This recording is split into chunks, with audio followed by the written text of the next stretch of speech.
Hey, it's Brina Kay, and I'm here doing something that I should have been doing a really long time ago, which is making the most out of this awesome YouTube channel. I'm starting a new series on here called the Nashville Diary. Now this is basically an extension of something that I already have going, which is my blog on my website. And what it's going to be is really giving you the inside scoop of what it's like to basically live my life in Nashville, trying to make it as a songwriter and a recording artist. So I have two goals for this series. The first one, I want to use it to help connect to my fans more. I think it will help you guys connect a lot more to my music when you understand what I'm going through and all of the stories that come behind them. I also want this series to be a guide to other singer-songwriters, artists, or anyone trying to pursue a creative field. Hopefully you can see some of the things that I've done, some of the things that I've learned, my ups and downs, and it can be kind of like a blueprint that you can use to guide you on your own journey. Now, I mentioned before, I already have a blog going on brinakaymusic.com, and I've been doing this for a little over 2 years now. So I'm going to go back and revisit a lot of those stories in this series. So if you want to read ahead or get spoilers, definitely check out my blog on brinakaymusic.com. I'm hoping that this can enhance the storytelling I do on my blog and also give you something more visual. I'll share pictures, videos, things that I've been doing while I'm telling these stories. The blog post that correlates to this video is called How I Think I Got Here. And it's basically about how I think I ended up in Nashville in the first place. I didn't just wake up one day and decide, hey, I want to move to Nashville and try and become an artist. There was a lot that went into me initially making that decision. And it's really difficult to figure out what exactly it was that caused this decision. It was more like a collection of experiences. So I grew up in a Chicago suburb called Schaumburg, and it was a pretty nice place. Music was something I was always drawn to. I remember as a little kid pretending to be Princess Aurora and running around in the backyard singing to the birds. They had an early instrumental music program where you could start violin at kindergarten age. And I think that really set the foundation for everything I was going to do in the future.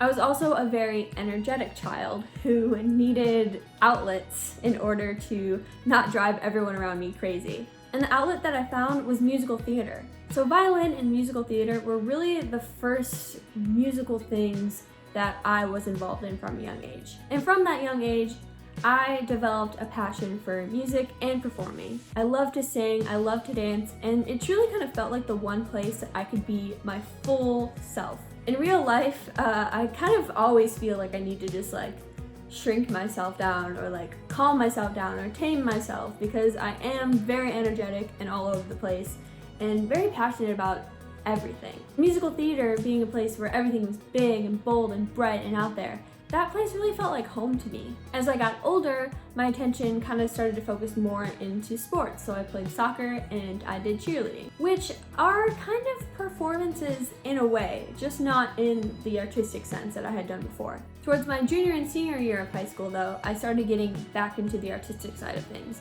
I did Orchesis, which was the school's dance team, and I also got back into doing musical theater. When I went to college, I decided to major in journalism. I really wasn't sure what I wanted to do with the rest of my life. I honestly wasn't thinking that far. I picked my school because it looked fun and they had a good football program, and those were really my priorities going into college.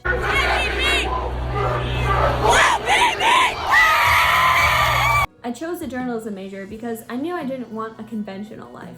I wanted to get out there, travel, meet new people, learn new things. And I really loved storytelling. I loved getting to know diverse groups of people and learning their stories and telling their stories. And that's something that I think definitely brought me back to songwriting and brought me to Nashville. Although I enjoyed my journalism major, I knew that something was missing. And I ended up taking music and dance classes at college that were not part of my major, were not requirements, and I really shouldn't have been taking them, to be honest. I ended up switching my major to theater and then realizing that wasn't quite what I wanted to do either and switching back to the journalism school, but this time with advertising and public relations. Mainly because that came with a creative element that journalism storytelling didn't necessarily have. With all that switching and confusion, it's kind of crazy that I ended up graduating a semester early.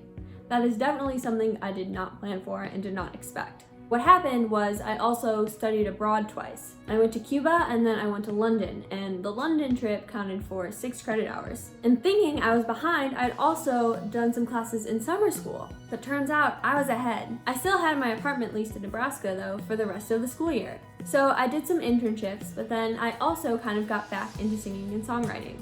I wrote my own songs, and I even figured out how to get some of them produced online. And then I would take the instrumental from those productions and go play open mic nights around Lincoln.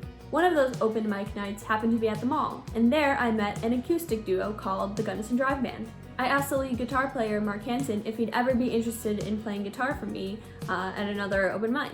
He was super nice, said yes, and I ended up somewhat joining that band for the rest of that summer, playing gigs here and there throughout Nebraska. And that experience not only prepared me to go to Nashville, but made me realize that that was what I wanted to do. I realized I had come to a crossroads. I could use my degree to get a steady job and live a comfortable life, or I could take a leap of faith, move to a city where I knew nobody, and try to turn my childhood dream into a reality. As the old saying goes, you only live once, so that is what I decided to do. For me, both music and writing have both been things I've been able to depend on throughout my life. No matter what was going on throughout the ups and downs and everything in between, I was writing about my experiences. I was listening to songs that related to what I was going through. And I eventually realized that no matter what happens, as long as I have music, I'm gonna be okay. So for me, it really became about what do I need in my life and how do I keep it there? And the answer to that question was Nashville. Now, throughout the rest of the series, I'm going to tell you what it was like to move to Nashville, not know a single person, how I managed to meet people, how I managed to get my songs produced, how I managed to get them out there into the world. Everything that has led me to the success in my career thus far, and all of the failures and setbacks and self-doubt that I faced in between. It's really funny because in this blog post, I write a similar thing to what I'm feeling right now making this video. There's a little voice in my head saying, why are you doing this? It's not worth it to do this. Nobody's going to listen, nobody cares about your stories. You should just scrap this whole thing. I didn't do that with my music career, I didn't do that with my blog, and now I'm not going to do that with this video series either. Half the battle, in music and in life, is just getting up and doing the thing. A lot of times we hold back because we're scared or we don't feel like we're prepared enough, or we don't feel like we have the equipment. You can make any excuse not to do something, but you make the most progress in this world when you just do it. I don't really know much about YouTubing, but I have a phone, I even have a ring light, and I have stories to tell. And I'm sure this video series and my setup and my background will end up looking a lot better one day. But in order to get there, you need to take the first step. So with this series, this video is my first step.